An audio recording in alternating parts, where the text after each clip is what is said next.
Wonder what this guy's got to say. Oh, they can never not do Pride Month. They've already accepted in our society. And as soon as they add the other color on there, which is going to be a minor attractive person, you ask me, that's going to be the other little plus. Well, you ask me, next little notch on the flag gonna be next notch after that, zoophiles. Next notch after that, necrophiliacs. Next notch, I mean, everything gonna be permissible pretty soon, y'all. Pretty soon. And the only thing that's gonna be forbidden in our society is being a good, God-fearing Christian man. And that's the path we on right now, y'all. Hyperbole much, bro? It's going to be behind the plus. They're not going to have it on there. It's going to be behind the plus where nobody can see it. They're going to add that color to the flag. They're going to begin to... Wait, they're going to put it behind the plus? I love how as he's saying this, I'm looking at a logo that says Daily Wire Plus. What's hidden behind that plus, I wonder? Adhere to that, and the government is still going to have to celebrate that month-long holiday. We have gotten ourselves to a point of no return. And I hate to say this. We're gotten to the point of no return? So what are you even talking? Why are you even talking then? If this is all like an inevitable thing, we're past the point of no return, there's no going back now. Why are we even having this debate? Just shut up. But the return to logic and I'm gonna get killed over this. But no, you're probably not gonna get killed over this. You're probably just gonna get like laughed at a little bit, but whatever. But the return to what we should be, it has to be a lot more strict than what we're willing to go. And I'm talking about strict to the point where a president says that homosexuality is a mental illness, like it was in the 70s, to the point where people who are homosexual cannot do these things in society. As a country. What is these things? That was pretty vague. People homosexual cannot do these things in society. What are these things, though? What are vote? Hold a job? Be free? Like what? What exactly are we talking about here, bud? Why don't you get a little bit more specific with us? We're not willing to do that.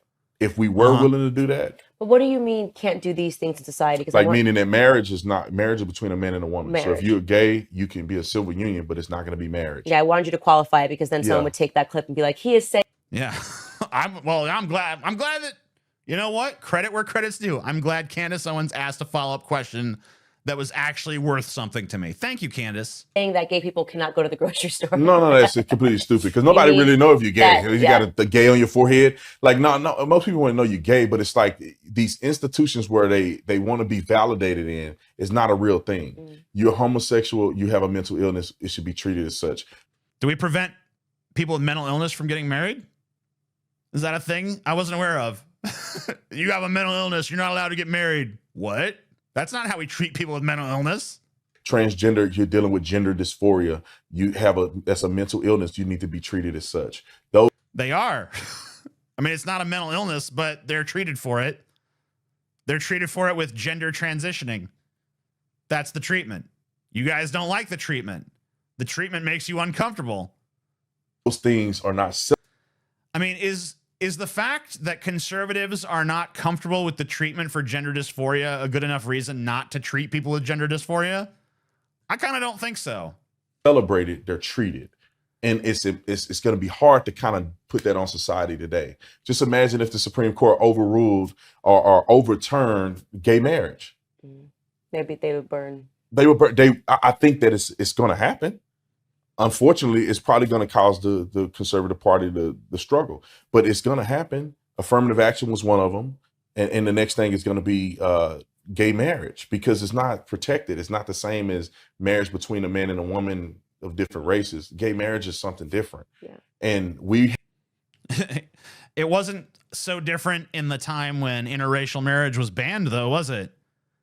Yeah, I mean, it's exactly the same. There was marriage between two people that happened to be of a different race, and that was banned in America. And then we unbanned it.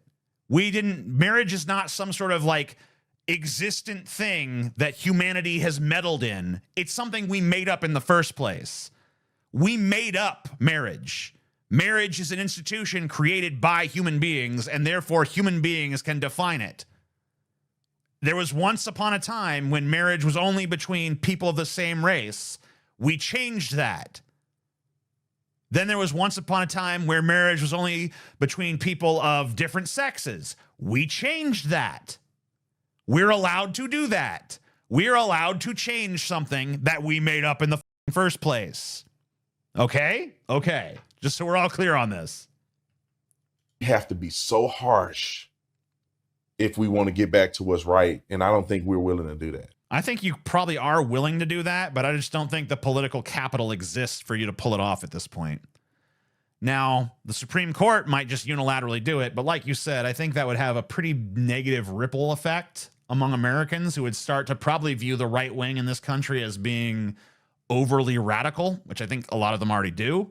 Then again, I mean, there's a lot of radicals out there, a lot of people on the radical right willing to strip away rights and humanity from their political opponents just for some cheap political victories, all really ultimately in defense of the billionaire class, all part of this attempt to divide Americans based on social issues so that America remains perpetually blind to issues of class. And that's really what it all boils down to. None of these right-wingers, at least these in the pundit class, actually give a rat's ass about gay marriage or trans people or any of these things. The only thing they really care about, at least in the pundit class, is running cover for the billionaire class, running cover for the super wealthy elites that essentially control everything. How much gay porn do you think is on this guy's computer? Probably about the same amount that's on every one of these guys' computer. I mean, to be fair, this guy does not seem to me like an authentic homophobe. All homophobes are closeted homosexuals, all of them. But not all public pundit class homophobes are, because many of them are just grifters. That guy might not have a homophobic bone in his body. He might actually have gay friends and whatever. But he has to play the part of a homophobe on, you know, on your computer screen because that's what advances the agenda. Now, maybe I'm wrong. Maybe he really is a virulent homophobe. Maybe he really is a true believer, but you just never know when it comes to these pundits. So, you know, maybe he's not really a homophobe, which means he's not really a closeted homosexual. Maybe he's just pandering to them for money. On the cultural front, a man like this should be ashamed to present himself in this way in public. We used to have standards and norms. Who's he talking about? Me? That discouraged perverted men like this from presenting Oh, he is talking about me. themselves in these perverted ways, with the pink hair and the psycho affect, openly talking about chopping up little kids. Men should be terrified to do that sort of. I wish I could see what he's talking about. Wait a minute. Man, I want the full context on this. I want to see this crazy pink-haired kid shopper, man. Thing. And if they have any of these absolutely perverted and sadistic desires, they should keep them to themselves, and they should work on themselves and try to cast those demons out of their bodies. It all starts with the pink hair, you know? Second you see a dude with pink hair, you know, like, oh, man, that guy's probably a serial killer. Because, you know, most people who are like crazed serial killers, they do everything they can to stand out in the crowd. That's what that, because that's like the habit of the crazed serial killer, right? Like throughout history, they've been ostentatious, grandiose show-offs. It's not like they've been like priding themselves on blending in and seeming normal or anything. Oh, wait, that is what they do, huh? Oops. And that's the cultural level of this, of course. But then there is the even deeper level that I haven't heard a lot of people acknowledge, which is, let's do it. This is yet another reminder that science is mostly fake. Man, what is this why is this a theme for tonight? I love how on the issue of trans people, Republicans went from just look at a science book. You know, you guys can't change science. Now, as people have become more educated on the science of it, they have now pivoted to, well, science is fake anyway, you guys. Yeah, I mean, maybe science says there's trans people, but you know what? Science is all a bunch of hooey. Science is nothing more than an old wives' tale, brah. You honestly believe in science? I believe a magic carpenter was nailed to some sticks. That makes a lot more sense, don't you think? Okay. Not that scientism or the politicization. I guess the new buzzword on the right. I took a little break from watching this kind of shit, and I guess that in the meantime, the new buzzword on the right has become scientism. That's right, guys. Science is a religion. Don't you guys actually support religion? Aren't you guys all religious and think religion should have all these exemptions and liberties and stuff?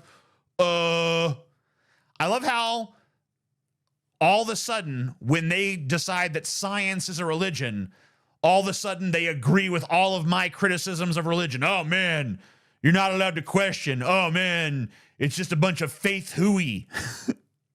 All of a sudden, faith is bad. All of a sudden, not questioning is bad.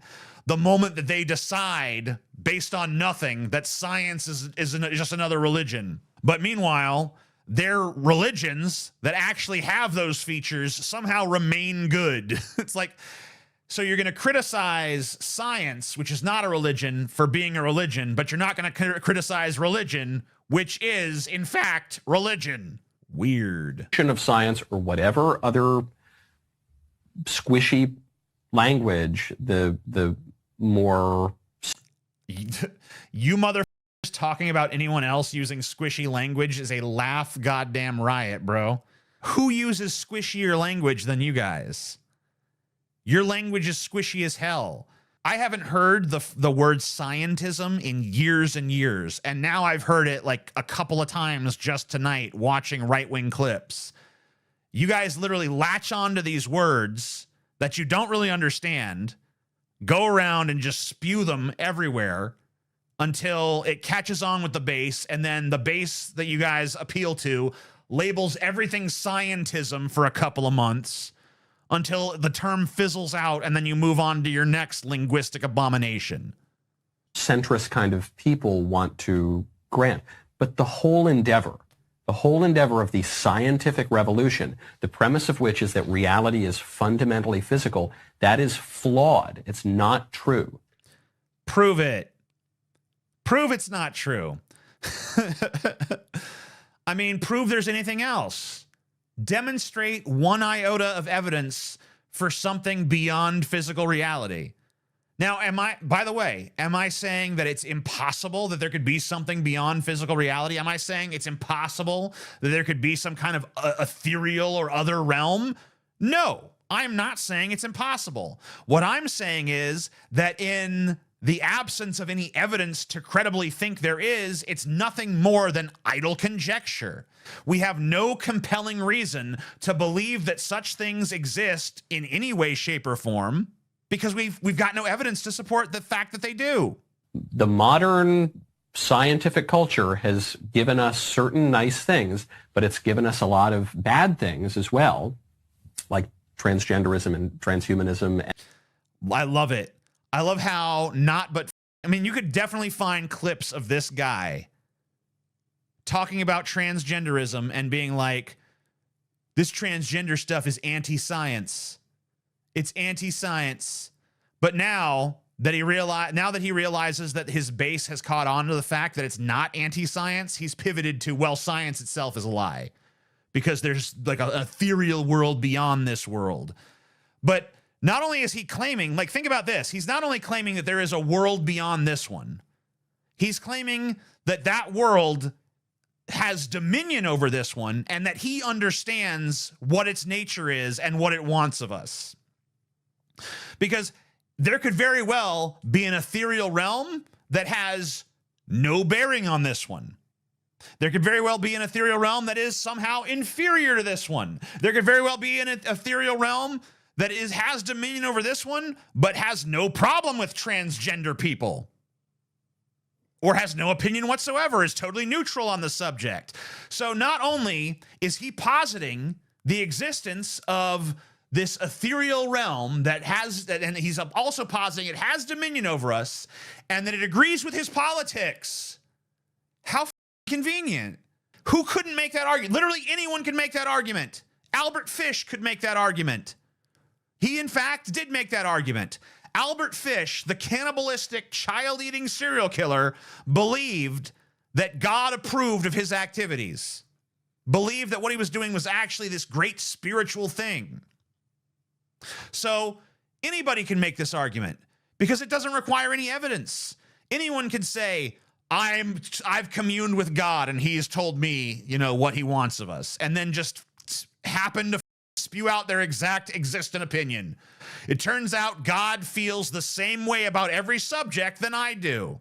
So effectively, what this guy is really saying at the end of the day is that he is God. Michael Knowles is basically telling us that he's God because all of his opinions are backed up by God.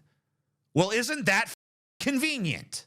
And skyrocketing rates of depression and anxiety and suicidality, and a loss of the sense of meaning in this world, and a neglect of the fundamental spiritual and metaphysical realities of this world. It's given us all those things. And it's also given us a ton of bogus scientific theory. Such as, I don't know, I guess he probably elucidated on that afterwards. I don't know how science gave us a lack of meaning. Like, meaning just flat out doesn't exist. You can create false meaning with religion if you want, but that's all it is false. If there is some form of meaning in this universe, we have no way of proving its existence. So as far as meaning goes, you can have your own subjective idea of it, and that's fine. Proceed from there if you want. If you want to say that the meaning of your life is to be a pathetic right-wing grifter that brainwashes people into believing falsehoods in order to, you know, keep people engaged in a culture war so that they ignore the class war. If you feel like that's your meaning in life, you go ahead and do that. In fact, it seems like you're way ahead of me on that one, buddy.